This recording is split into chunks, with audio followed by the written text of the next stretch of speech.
మంత్రి గారి పేరు పైన దొంగ ఓట్లు ఉంటాయి స్వామి, మీరు అర్థం చేసుకోండి. 38 కేసున్న దొంగోడు, 10 సంవత్సరాలు బెయిల్ పైన తిరుగుతున్న దొంగోడు, సొంత బాబాయిని లేపేసిన వ్యక్తి జగన్. దాంట్లో డౌట్ ఉందా మీకు? డౌట్ ఉందా?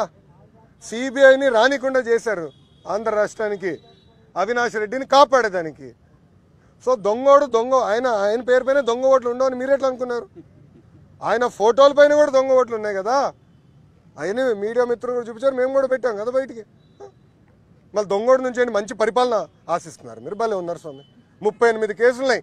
ఈఐ కూడా కాదు, ఈడీ, నాకు తెలిసినంతకు 7 ఈడీ కేసులు, 11 సిబిఐ కేసులు, 10 సంవత్సరాలు బెయిల్ మీద తిరుగుతున్నాడు.